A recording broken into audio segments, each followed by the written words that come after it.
Bom dia, paz do Senhor. Quem vos fala aqui é a missionária Nadir Albano. Estamos começando mais um momento de João 3,30, que ele cresça, que eu diminua, né? Como de costume, vamos estar orando, logo em seguida vamos estar passando para a palavra. Hoje é dia 22, né, de julho de 2024, uma segunda-feira, né? E nós estamos numa maratona aos Hebreus, tá bom? A gente já vai terminar amanhã já, para a glória de Deus, né? Deus tem se falado grandemente. Menina, eu tenho aprendido tanto aqui aos Hebreus que eu tenho ficado assim, Senhor, glória a Deus, né? Só esse Deus mesmo é maravilhoso. Vamos orar? Meu Deus, meu Pai, em nome de Jesus, é só entro na tua presença santa pedindo perdão pelas minhas falhas, pelos meus pecados que são em número. Eu apresento o lar, a família, o ministério, o chamado, tudo que você tem confiado na minha pessoa. Nessa hora também, meu Deus, à frente da vida desse irmão, dessa irmã que vai estar do outro lado ouvindo essa live. Que o Senhor possa estar indo de encontro, guardando, livrando, cortando laços, quebrando hábitos, fazendo toda a obra de macumbaria e feitiçaria. Se tiver alguém lutado, que o Senhor possa estar cuidando. Se tiver alguém desempregado, que o Senhor possa, Pai, estar abrindo as portas. Se tiver uma mãe solo, Pai, que não tem o que botar na mesa, que o Senhor envie a providência. Toque em alguém, Pai. Senhor Deus, visita também os três poderes executivos, legislativo e judiciário do nosso país. É o que eu te peço neste dia. Em nome do Pai, do Filho e do Espírito Santo de Deus. Amém. Visita também, Senhor, as nossas crianças que estão de férias, Pai. Guarda as nossas crianças, cobre com teu sangue, livra do acidente, livra da queda, livra do homem mau, violento, sanguinário. Livra, Pai, crianças que são molestadas dentro de casa, que são abusadas fisicamente, mentalmente, que são maltratadas, que muitos aí escolhem um refúgio, Senhor. Ajuda. É o que eu te peço neste dia, em nome do Pai, do Filho e do Espírito Santo de Deus. Amém. A palavra do Senhor que nós vamos estar meditando hoje está aos Hebreus 12, né? E diz bem assim: Deus disciplina os seus filhos. Olha que lindo o título. Deus disciplina os seus filhos. Detalhe. Portanto, também nós, uma vez que estamos rodeados por tão grande nuvem de testemunha, ai que lindo, livremos-nos de tudo que nos atrapalha e do pecado que nos envolve e corramos com perseverança a corrida que nos é proposta. Tendo os olhos fitos em Jesus, autor e consumador da nossa fé, ele, pela alegria que lhe fora proposta, suportou a cruz, desprezando a vergonha, e assentou-se à direita do trono de Deus. Pense bem naquele que suportou tal oposição dos pecadores contra si mesmo, mas que vocês não se cansem nem desanimem. Na luta contra o pecado, vocês ainda não resistiram até o ponto de derramar o próprio sangue. Vocês se esqueceram da palavra de ânimo que ele dirige como a filhos, meus filhos, não despreze a disciplina do Senhor, nem se magoe com a sua repreensão, pois o Senhor disciplina quem ama e castiga todo aquele a quem aceita como filho. Suportem as dificuldades, recebendo-as como disciplina. Deus os trata como filho. Ora, qual filho que não é disciplinado por seu pai? Se vocês não são disciplinados, e a disciplina era para todos os filhos, então vocês não são filhos legítimos, mas sim ilegítimos. Além disso, tínhamos pais humanos que nos disciplinavam e nós os respeitávamos. Quanto mais devemos submeter-nos ao Pai dos Espíritos, ao Pai dos Espíritos, para assim vivemos. Nossos pais nos disciplinavam por curto período, segundo lhes parecia melhor, mas Deus nos disciplina para o nosso bem, para que participemos da sua santidade. Olha que coisa linda, igreja. Nenhuma disciplina parece ser motivo de alegria no momento, mas sim de tristeza. Mais tarde, porém, produz fruto de justiça e paz para aqueles que por ela foram exercitados. Portanto, fortaleçam as mãos enfraquecidas e os joelhos vacilantes. Façam o caminho reto para os seus pés, para que o manco não se desvie, antes seja curado. Oh, glória! Meu Deus e meu Pai, obrigada, Senhor, por esta palavra abençoada que o Senhor colocou no meu coração, de estarmos meditando ao livro de Hebreu. Meu Deus, que tesouro! A sua palavra por completo, ela é um tesouro, Pai, maravilhoso. Ai, Senhor, olha, Deus, ele é alimento para nossa alma, ele é perfeito. Deus, eu só te peço, Senhor, que eu diminua, que o Senhor cresça sempre na minha vida. É o que eu te peço, em nome do Pai, do Filho e do Espírito Santo. Eu já estou assim, nossa, tão feliz só de ler a tua palavra, né? De meditar, de orar, né? De estar aqui, né? Nesse momento com Deus de comunhão, né? É um momento de comunhão mesmo, né? Olha a palavra do Senhor que Deus vem falar para mim e para você. Olha que lindo. Portanto, também nós, uma vez que estamos rodeados por tão grande nuvem de testemunha, né? Livremo-nos de tudo que nos atrapalha e do pecado que nos envolve e corremos com perseverança a corrida que nos é proposta, tendo os olhos fitos em Jesus, autor e consumador da nossa fé. Ele, pela alegria que lhe fora proposta, suportou a cruz, desprezando a vergonha, e assentou-se à direita do trono de Deus. Olha, já está mostrando que Cristo, ele é tudo, ele é autor e consumador, né? Então, olha o cuidado, né? Rodeados por tão, né, grande nuvem de testemunho. Então, a gente tem um testemunho dos irmãos do Velho Testamento, temos testemunho da igreja primitiva, né? Mostrando a fidelidade de Deus para com aqueles que nele confiam, né? Mostrando a grandeza de Deus. É o testemunho do poder da fé, né? É o testemunho, né, que dão testemunho do poder da fé e da fidelidade. Porque nós temos um Deus que é através da fé, né, e da fidelidade que nós temos com ele, né? Ele vai nos ajudar a perseverar, né? Para corrermos com perseverança, porque a igreja, nós estamos realmente numa corrida contra o tempo, tá? Porque esse tempo aqui tudo é transitório, tudo é passageiro, né? E a gente tem que ver que nós não somos espectadores deste mundo, né? Estamos na expectativa, né? De coisas terrestres, mas nós estamos na expectativa de uma pátria eterna celestial, né? Então a gente tem que ter todo esse cuidado, porque a vida cristã, ela é vista como uma corrida, sim, uma corrida longa, né? Porque a gente está lutando, né? Correndo em curta velocidade. Pra gente parece que é uma eternidade, mas para Deus não, né? Eu sempre costumo dizer, e eu gosto de frisar muito, né? Ali a parte, né? Que diz ali em 2 Pedro, acho que é 3 ou 4, que 1000 anos para nós é como um dia para Deus, né? E um dia para Deus é como 1000 anos para nós. Ele não tem prazer que nenhum de nós venha se perder, por isso ele abrevia o tempo. Então a gente tem que ter este cuidado, né? A gente tem que ter este cuidado, porque a vida cristã, ela é sim retratada como uma corrida a longa distância, né? E é não como uma corrida curta, né? Então os cristãos, nós muitas vezes, né? Tantos cristãos aqui do livro de Hebreus, eles estavam sendo tentados, né, a desistir por causa da perseguição. Eu e você também somos tentados frequentemente, né, por Satanás, para tentar desistir da obra de Deus. Mas essa palavra não pode fazer parte da minha e da sua vida. Desistir jamais, né? Porque nós temos um Cristo. Nós temos que ter uma perseverança. Porque os olhos de Cristo estão fitos, os olhos de Jesus estão em mim. Você todo o tempo contemplando, né? Como é que está sendo a nossa corrida, como que está sendo o nosso alvo, né? Cristo está contemplando, os olhos de Deus estão fitos em mim e você. Então a gente tem que ter isso em mente, né? Os olhos de Deus estão aqui, ó. Os olhos do Senhor, Jesus, ele tá olhando. Olha, deixa eu ver como é que a Nadir tá correndo. A missionária Nadir tá fazendo a minha vontade, ela tá fazendo a vontade do mundo, como é que tá, né? Então assim, e nós temos que ter o quê? Concentrarmos somente em Jesus, né? O nosso alvo é Cristo, né? É o objeto da nossa fé. Nós não temos outro objeto, né? Cristo é o alvo e ele é o objeto da minha e da sua fé, né? Então a gente tem que entender que qual o objetivo, né? É Cristo, né? Que nos impulsiona a ter uma fé, que nos impulsiona a prosseguir a cada dia, né? Que somos perseguidos, caluniados, maltratados. Mas assim, o homem, aqui porque no mundo já sou maligno, tudo isso pode acontecer comigo e com você, mas a gente não pode desistir, a gente tem que prosseguir, né? Porque o céu, ele é tomado à força, o inferno não. Mas o céu, ele é tomado à força. Então, por quê? Porque Cristo, ele é o consumador da nossa fé. Foi consumado aonde? Na cruz, né? Por isso nós estamos aqui.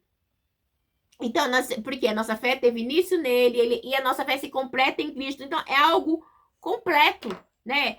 Então, assim, a gente não tá de brincadeira servindo um Deus qualquer. Nós estamos servindo um Deus vivo, que deu seu Filho unigênito, Jesus Cristo, para morrer por mim e por você.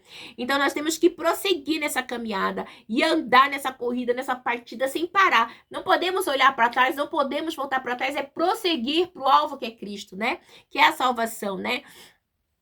Então, essa é a meta, a minha e sua, né? É a nossa meta. Nós temos essa meta, né? Nós partimos a partir do momento que a gente aceitou a Cristo, né? O nosso ponto de partida foi aceitar Jesus e agora a gente tem que prosseguir na nossa meta. A gente não pode parar, né?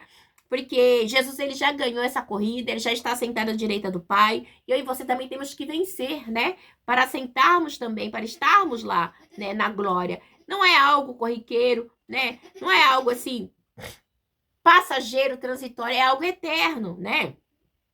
É algo eterno que diz respeito à nossa redenção, à nossa salvação, né? E essa realização, igreja, é tão maravilhoso, porque assim, a realização da nossa eterna redenção e a sua glorificação, né, de Jesus, que está lá à direita do Pai, de Deus, nós estamos também nesse percurso, né, nesse encalço, né, por quê? Porque Cristo, ele suportou, ele foi desprezado, ele suportou a cruz, eu e você também temos que suportar. Tem dia que eu falo, meu Deus, eu não aguento mais, Pai, tem misericórdia, Deus é um levante do lado, é uma calúnia do outro. Tem hora que eu falo, Senhor, né? E o Senhor fala comigo que tem que perseverar, Nadir. Você tem que perseverar, né? Porque assim como Cristo perseverou, ele foi humilhado, ele sofreu, né? Por amor do evangelho, por amor de mim, de você, igreja, é assim, é algo que não tem como, né? O nosso sofrimento é pequeno em vista do que Cristo passou, né? Mas para mim, às vezes é muito duro. Igreja, eu passo cada coisa, eu falo assim, Senhor, tem misericórdia, é duro demais. Senhor, por que eu tô passando por isso, Pai? Né? Mas aí a gente vai entendendo que a gente tem que passar. Naquele momento é difícil a gente entender, mas a gente tem que prosseguir, povo, que Cristo não tem outro caminho. Jesus é o caminho, a verdade e a vida. E ele vem aqui para mim, para você, não sei, assim, pense bem naquele que suportou tal oposição dos pecadores, né? Contra a si mesmo, para que você não se canse e nem se desanime. Então, ele suportou muito, porque o jugo de Satanás era pesado. Mas Jesus, ele diz para mim, para você, em Mateus 11:28, aprendei de mim, que sou manso e humilde, encontrarei descanso para as vossas almas. Então, a gente tem que pensar bem nos sofrimentos de Cristo, né? Que ele sofreu infinitamente muito mais. Não dá para contar os sofrimentos de Cristo, né? O discípulo não sofreu, mas ele sofreu muito, né? Infinitamente muito, muito, muito. Então, assim, é algo grande, né? Grande, grande. Então, quando nós ficamos cansados e sobrecarregados, que a gente possamos olhar para a cruz, né? Para que a gente não venha desanimar. Nós temos que olhar para a cruz, né? Cruz, olhar. Nós temos que olhar para a cruz. Esse olhar nosso para a cruz é o que faz a gente prosseguir, né? Porque aí diz no 4 aqui, na luta contra o pecado, vocês ainda não resistiram até o ponto de derramar o próprio sangue. Não, porque só quem derramou o sangue foi Cristo na cruz, né? Então, Cristo, ele derramou o sangue dele por mim e por você. Então, embora nós sofremos perseguição, os irmãos aos hebreus, os irmãos, né, da velha aliança, né, da igreja primitiva, né, eles sofreram todo esse tipo de perseguição, mas a gente não pode perder o ânimo de prosseguir com Cristo, né, porque, como é que eu posso dizer? Cristo morreu por mim e por você, né? Então nós não temos a necessidade de querer colocar outro fundamento, porque o fundamento é Cristo, né? É somente ele, né? Ele diz aqui assim no 5, vocês se esqueceram da palavra de ânimo que ele lhes dirige? Como filho, meu filho, não despreze a disciplina, mas nem se magoe com a sua repreensão, pois o Senhor disciplina quem ama e castiga aquele a quem aceita como filho. Então é muito estranho quando você vê hoje em dia as pessoas não querer ser repreendidas. A gente vê hoje uma liderança doente, né? Que se acha que é a quarta pessoa da Trindade. Acho que às vezes até a primeira pessoa, né? Eu sou o pastor, eu sou não sei o que, não sei o que. Não, ele não aceita a repreensão. Eles oprimem, eles enganam, eles maltratam, né? Muitos deles são perversos mesmo, né? Muitos deles se aproveitam do cargo, né? Psicopata, narcisistas, tem muito, né? Pra quem não sabe, eu sou psicóloga também, né? E às vezes eu bato o olho assim, eu vejo o perfil narcisista, eu vejo o perfil de psicopatia ali, a manipulação, né? No meio das igrejas eu fico só olhando, meu Deus, como é que pode, né? E o ser humano necessita disso, de bajular, né? acha que precisa comprar, né? Fazer alguma coisa, a gente não precisa fazer nada. A gente tem que matar a carne e vivificar o espírito. Santificação é o que precisa ter. Você não precisa bajular homem. Não precisa ficar bajulando pastor, pastora, missionária. Eu não tenho paciência com gente bajuladora, né? Não gosto. E acho isso, assim, desnecessário, né? E a gente vê que muito disso hoje ocorre nas igrejas. As pessoas... E por causa disso, o que elas fazem? Elas passam por cima dos irmãos, assim, como rolo compressor. Esmagam. Não tem respeito. Por quê? Porque eles não aceitam disciplina, né? Então, assim, se você vai contestar um pastor desse, ele já exclui você, já faz bolinho, já manda você fora da igreja, já arruma pessoas para levantar contra você, sabe? Porque vocês têm que ser massa de manobra, né? Vocês têm que ser aquele que ouve o que é errado e bate palma pro líder. Não é assim que funciona. A Bíblia não nos explica assim. A Bíblia tá falando, vocês esqueceram da palavra de ânimo que eu lhe dirigi como filho? Meu filho, não despreze a disciplina do Senhor, nem se magoe com a sua repreensão, pois o Senhor disciplina quem ama e castiga todo aquele a quem aceita. Se a pessoa tá se magoando, cara, ela não tá liberta, ela não aceita, ela não conhece a palavra, né? Então, como assim? Tô me magoando? Né? Se Deus está disciplinando na palavra, receba, oh glória. Senão tu não vai entrar no céu, meu filho, com melzinho na boca. Deus é justiça, e Deus é amor, e Deus é justo, e Deus não aceita injustiça. Então, a gente vê, né, que Jesus, ele foi açoitado ali, né, para quê? Para corrigir as nossas falhas, né? Jesus, ele foi açoitado, né? Jesus, ele foi açoitado para corrigir as nossas falhas, né? Então, a gente tem que ver isso, né? Então, a gente e as pessoas não aceitam. Não aceita, filho. Eles se acham super... Nossa, gente, eu tenho até nojo de falar desse tipo de evangelho. Eu tenho nojo, né? Imagine Deus, né? E nesse eu estava orando aqui em casa, né? Eu falei, Senhor, levanta, Pai, né? Eu queria ser levantada como, né? Para avivamento da palavra. Eu amo pregar a palavra, né? A palavra, ela é tão linda, ela é tão leve. Quando você prega, o avivamento tem que ser algo latente no meio das igrejas. Está faltando isso, né? Só, leva a canetinha, leva isso, leva aquilo, mas não leva a palavra no coração e na mente, né? Que é que a gente precisa, né? Então as pessoas não são tratadas como filhos, tratadas como um bastardo, e eles acham que são filhos, né? E isso é bem complicado, né? Ser tratado como um bastardo e achar que é filho. Ismael. São tratados como Ismael,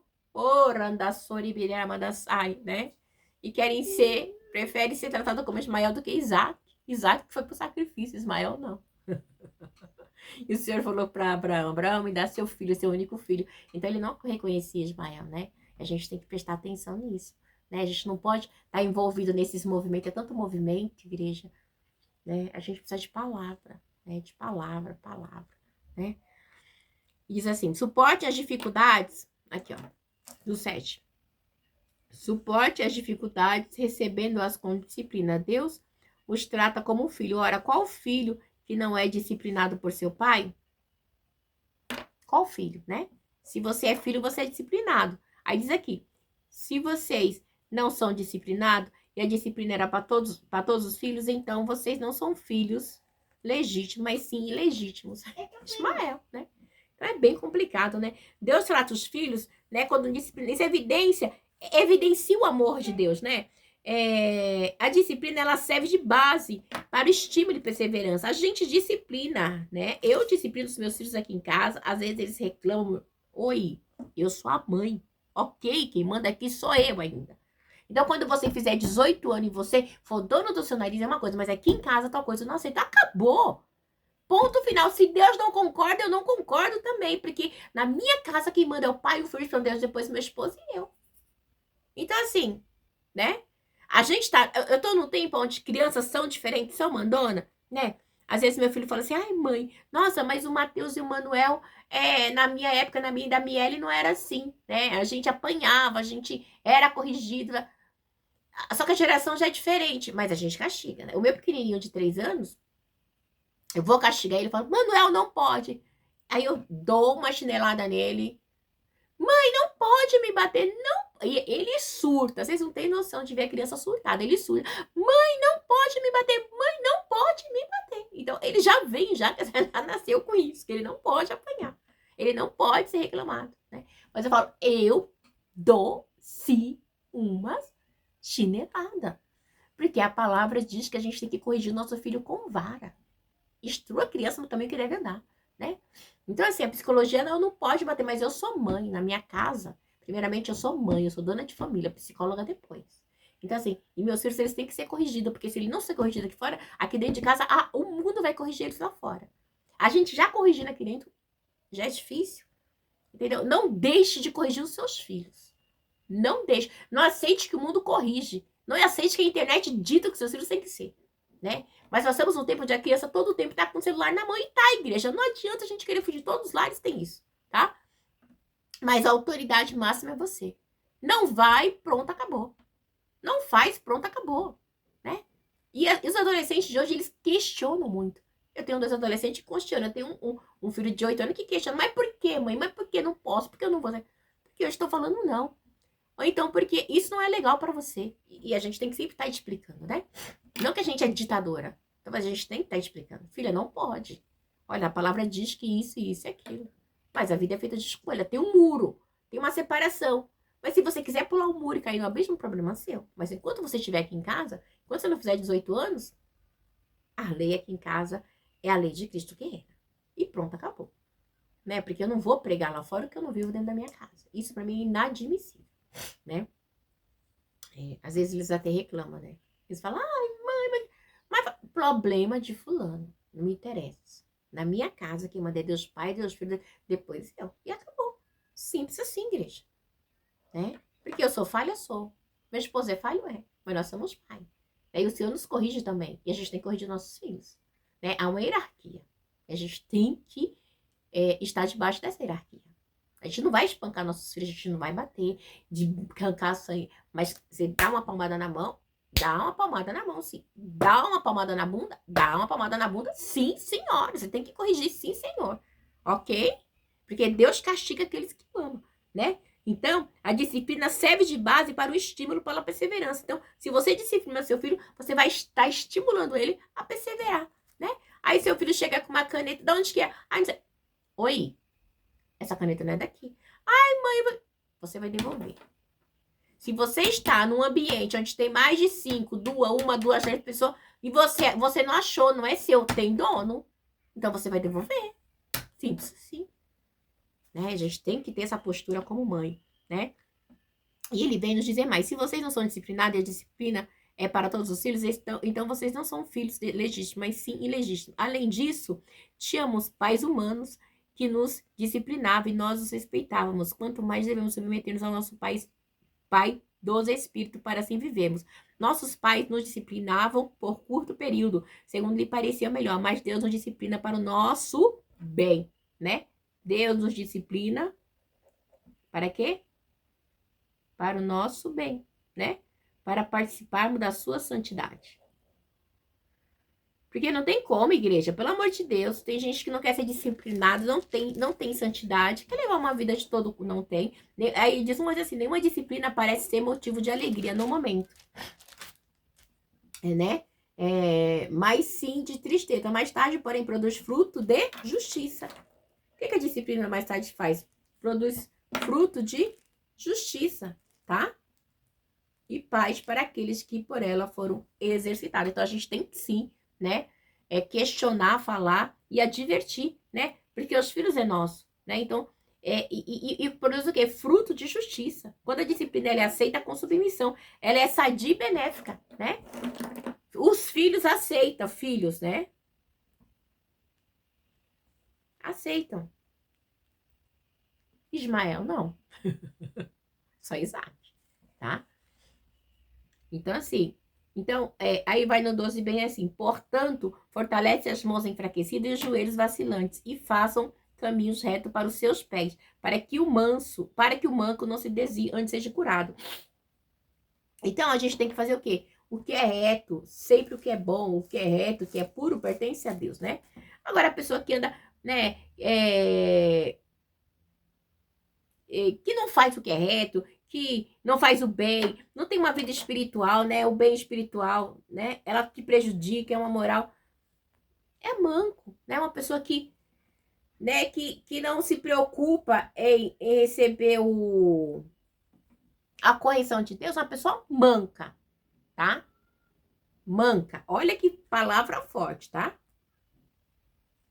E aí ele se desvia porque não aguenta, porque não tá enxertado na palavra, né? A gente vê aqui no 11, no 14, vamos seguir. Advertência contra a rejeição de Deus. Olha, advertência contra a rejeição de Deus. Esforcem para viver em paz com todos, para serem santos. Sem santidade ninguém verá o Senhor. Cuidem que ninguém se exclua da graça de Deus, de que nenhuma raiz de amargura brote e cause perturbação, contaminando muito. Que não haja nenhum imoral ou profano como Esaú, que por sua única refeição vendeu seus direitos de herança como filhos. Mais velho. Como vocês sabem, posteriormente, quando quiser dar a bênção, foi rejeitado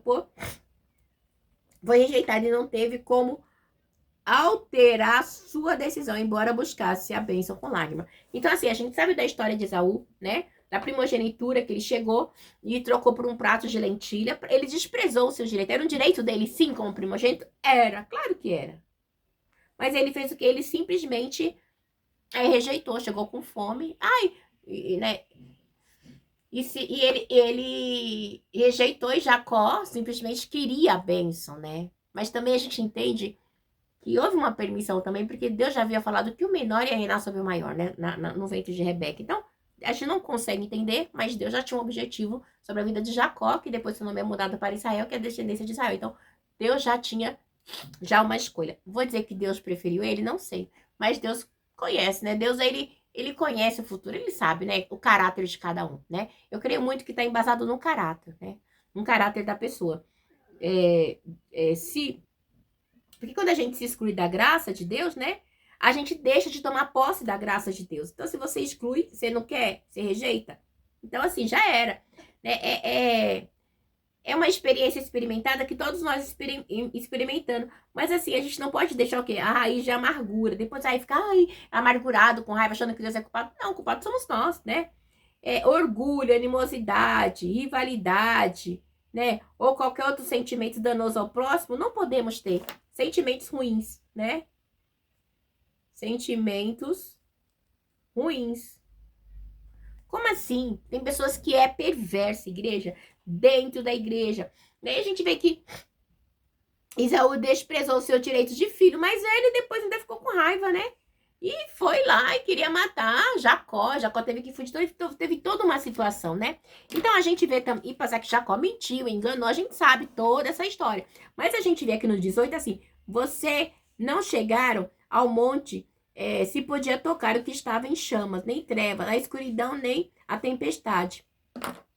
Aí diz assim: ao soar da trombeta e ao som da palavra, tais que os ouvintes rogaram que nada mais lhe fossem dito.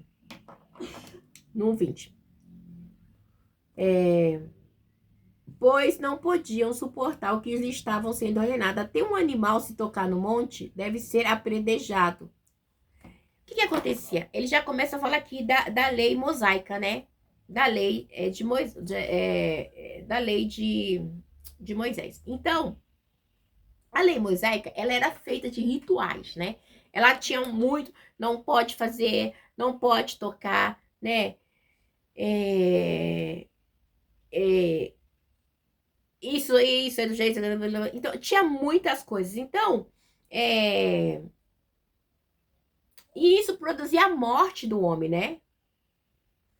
A tristeza, ela produzia a morte. Porque era algo latente, porque não podia, né? Mas com a bênção de Jesus, né? O que contamina você não é o que a gente coisa, é o que sai de dentro de nós, né? Então a gente tem que ter bem claro isso que a palavra nos ensina, né?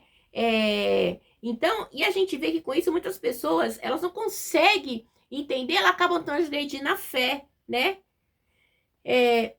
Para obter alívio, né? Para agradar o homem. Gente, eu falo por mim, quantas vezes eu abri mão de princípios para agradar o homem. Hoje eu não abro mais. de jeito nenhum. Doa quem doer, ficar com raiva, sabe? Né? Mas, igual Isaú, que trocou a primogenitura espiritual por um alívio temporário neste mundo, né? Simplesmente assim, ele trocou a sua primogenitura por um prato de lentilha. Ele tava com fome, então foi algo momentâneo, né? E depois ele quis a bênção, que correr atrás do prejuízo já era. Tô falando com vocês aqui, eu lembrei de uma situação. Uma vez eu tava pregando num culto e eu olhava pra uma irmã lá, uma pastora, e eu vi o olho dela todo preto. Eu falava, Senhor, mas que é isso? E eu falei, Senhor, um olho ruim, todo preto. Eu falei, Senhor, que é isso? E ali, eu preguei, terminei, não falei nada, cheguei em casa, orei, mas na madrugada busquei, né? O Senhor falava com ela assim, dentro da casa dela, né? Fala pra ela prestar atenção. O espírito da morte está rodando no meio da família dela. E ela toda soberba, cheia de si, de jaquitância. Ai, você não tem noção, ela me xingou, me humilhou, falou um monte. Oi, né? Ai, que eu contei a minha vida pra você. Acha, menina, que olha, pelo amor de Deus, olha, eu tenho um princípio, caráter e moral, né? E você acha que eu vou ficar falando do que os outros, né, me contou? E ali, ela falou um monte e tal. Isso foi de uma terça, né, pra quarta. Essa mulher disse tanta coisa pra mim, me bloqueou até hoje, né? Mas tudo bem. Quando foi no domingo, o pastor foi pra igreja e falou assim, eu não participei do culto de jovens, porque a minha cunhada, a esposa do meu marido, a esposa do meu irmão faleceu, né? E eu vi a maca, né, com o corpo assim, sabe? Eu falei com ela, e o Espírito da Morte tá rodando, eu vejo uma maca dentro do hospital, e a irmã, pra irmã orar, né? Eu só pedi. Minha filha, ela fez foi me xingar. Então, e aí eu vi a soberba, a jactância do ser humano, assim, né? Ai, cara, ela me vê assim, ela olha pra mim assim, eu falo, Senhor, olho pra ela assim, eu falo, gente, sem noção, né? Os tipos de pastores que a gente lidar, né?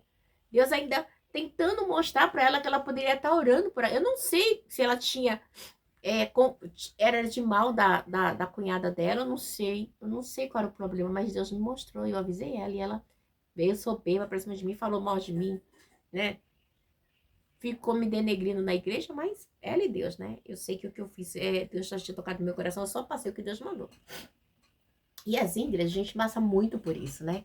A gente tem que ter essa postura de cristão. Deus falou, você desceu no pó, orou, jejuou e Deus confirmou? Já era, né? Mas aí muitas pessoas querem nos humilhar, de que você é negra, que você é isso, que você é aquilo, né? Tem muito disso, viu, igreja? Igreja, você não tem noção. Mas então a gente vê que, né, que a gente tem que ter esse temor de Deus. Sem temor de Deus, o temor de Deus é algo que vai... esse temor de Deus, ele era latente no Velho Testamento e continua hoje no Novo Testamento, porque a lei, né, que foi dada para Moisés era para trazer temor ao povo, né? E hoje também. O temor do Senhor é o princípio da sabedoria. Bom entendimento tem todos que lhe obedecem. Então a gente tem que obedecer, né? Então, porque as ordenanças antigamente eram intocáveis, não podia tocar nisso, não podia tocar naquilo, não sei o que, não sei o que. A antiga aliança era terrível. Agora, os crentes em Jesus, que são eu e você, né? Jesus Cristo, nós não temos a aliança tão ameaçadora, né? E não devemos pensar em voltar atrás. Porque a nossa aliança que nós temos com Cristo é totalmente diferente. Agora, o Velho Testamento, meu Deus do céu. Gente, era papo, né? Você não fez? Vai morrer. Vai ficar leproso, blá, blá, blá, blá, blá, e assim sucessivamente, né? Então a gente tem que ter sempre isso em mente, né? E diz aqui nos 8, vocês não chegaram ao monte que podia tocar e que estava em chamas, em trevas, né? A escuridão nem a tempestade. Que está falando da lei mosaica. Ao soar da trombeta, ao som da palavra, tais como os ouvintes rogaram que nada mais lhe fossem dito, pois não podia suportar o que lhe estavam sendo ordenado até um animal se tocar, né? A lei mosaica ela era terrível. Tocava no animal, né? A pessoa tinha que ser apredejada, né? Então, assim, e era um espetáculo terrível, né? Porque até Moisés disse assim, eu estou apavorado e trêmulo, porque não era com uma coisinha assim, você estava lidando com o próprio Deus, né? Então, assim, tudo ali, tipologicamente, representava Deus, a santidade do Senhor, né? E sem santidade ninguém vai ver a Deus, né? E diz assim, no 20, mas vocês chegaram ao Monte Sião, Jerusalém Celestial, a cidade de Deus vivo. Chegaram aos milhares de anjos, né, em alegre reunião. Então, a gente teve a oportunidade de termos Cristo como um sacrifício único, né? Na minha e na sua vida. Então, essa nova aliança, ela traz um contraste com a velha, né, aliança e com a nova aliança. Na velha aliança, ninguém conseguia vencer, né? Agora, em Cristo, nós somos mais que vencedores, né? Então, ai, como é pontinha da unha. Os crentes, em geral, né, eles perfazem. Então, assim, nós temos que entender que a gente não podia tratar os anjos, porque eles foram mencionados para servir a mim e a você, né? Os anjos é para servir. Então, mas tem gente que tem, assim, um toque, eu não sei o que que é, sabe? Uns povos que adora angelologia e põe o anjo lá em cima e não sei o que, né? Mas Cristo é o primogênito dos mortos, né? Então, anjo é anjo, Cristo é Cristo, né? Então, Cristo é a primazia, ele é o primogênito, ele é tudo. Não tem anjo maior que Cristo, né? Então, não tem que tratar, ficar baixando. Ai, o Cristo, o anjo tal. É Cristo, é Jesus Cristo, é o sangue de Jesus que não precisa, é o nome de Jesus, né? Então, a gente vê tudo isso, porque nós somos herdeiros junto com Cristo, né? Que é o supremo primogênito, herdeiro de todas as coisas, né? É o juiz de todos os homens, né? E os espíritos dos justos aperfeiçoado na maior parte. Então, assim, Cristo é tudo em todos. Então, a gente tem que ter este foco, né? Porque assim, mas vocês chegam ao monte, Sião, tal, e dizem, acabei de ler, né? Vão 2, 3. A igreja dos primogênitos, cujo nome estão escritos nos céus, que somos eu e você, né?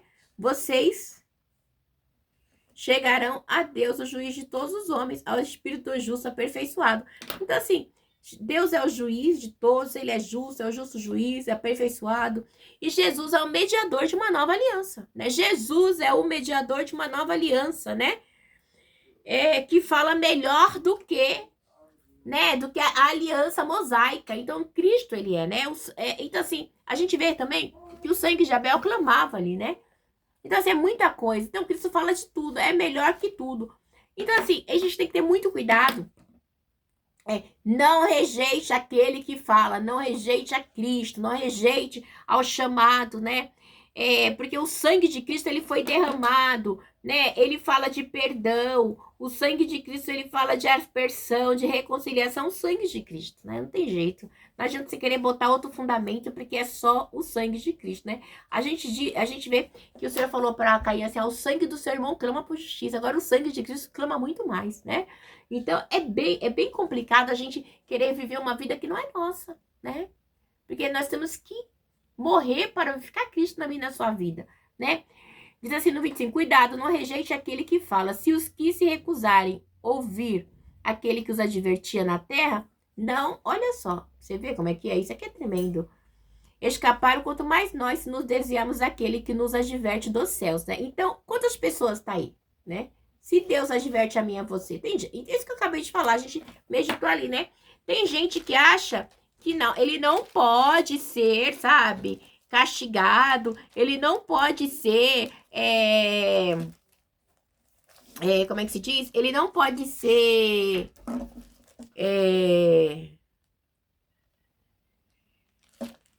ele não pode ser, como é que se diz? Como é que eu posso dizer, gente? Reclamado, né? Ele não pode ser nada, porque ele se acha o tal. E não é assim que funcionam as coisas de Deus, né? A gente tem que ser humilde na presença do Senhor. Tem gente que tem meninice, palhaçada, tem, igreja. Mas a palavra do Senhor, ela é séria, né? Tem muita meninice, tem muita palhaçada, tem muito mentiroso, tem. Mas a palavra do Senhor, ela é verdadeira, tá bom? A palavra do Senhor, ela é verdadeira. Então, a gente tem que entender, né? Que o Senhor é Jesus, Deus, né? Ele nos adverte dos céus, né? Cristo, ele sempre está nos advertindo, né? Cristo, ele não veio do céu para uma revelação qualquer, ele veio do céu para sermos salvos, entendeu? Com uma responsabilidade. E nós temos uma responsabilidade também de sermos cristãos, né? Por isso nós passamos muito perigo. Mas por que você passa perigo? Porque você é um cristão verdadeiro, tá? O verdadeiro cristão, ele passa muito perigo. Muito, muito mesmo. E aí ele diz assim no 27, né? Vamos no 26. Aquele cuja voz outrora abalou a terra, agora prometeu ainda mais, abalarei apenas a terra, mas também o céu, né? As palavras ainda, uma vez, indicam a remoção do que pode ser abalado. Isso é, coisas criadas de forma que permanece e que não pode ser abalado. Então, Cristo abalou a terra. Então, assim, ainda uma vez, né, durante o fim do tempo, então Cristo ele vai estar, esse abalamento aí está associado que é a vinda de Cristo, tá? A segunda vinda de Cristo. Então, assim, vai ser abalado, tudo vai ser abalado, tá? Então, a gente tem que entender isso. Que é a segunda vinda de Cristo. Vai abalar o mundo, o alicerce. Tá lá em Tessalonicenses, 1 Tessalonicenses, né? Você acha que vai ouvir aquele que não tem uma vida com Deus, que tem uma vida de corrupção, de prostituição, de adultério, de mentira, de roubo, de engano, de arrogância, blá, blá, blá, blá. Você acha que essa pessoa vai ouvir o som da trombeta? Não, não vai. Não vai. Não vai mesmo. Quando vê, não vai. Quando vê, você vai ver o povo subindo aos ares, aí sumir e já era. Já era. Então o tempo é hoje, se converta hoje, se arrependa hoje, tá bom? Aí diz assim, no 28, portanto, é o último versículo. Já que estamos recebendo um reino inabalável, sejamos agradecidos assim, adoremos a Deus de modo aceitável, com reverência, temor, pois o nosso Deus é fogo consumidor, né? Deus é fogo consumidor. E, igreja, o povo não quer. O povo não aceita que Deus é fogo. Os outros acham que Deus é criança. Os outros acham que Deus é menino, né? E Deus, ele não é. Deus é fogo consumidor. Deus é justiça, né? Nós temos que adorar a Deus de modo aceitável. Não é, a gente não serve um deusinho qualquer, né? Um deusinho assim, esses santos, esses demônios, né? Que se incorporam. A gente serve o Deus dos deuses, senhores dos senhores, tá bom? O resto é só meninice. Tá bom? Que Deus abençoe vocês, que vocês venham ter uma segunda abençoada, uma semana abençoada, em nome do Pai, do Filho e do Espírito Santo de Deus. Também fica na paz.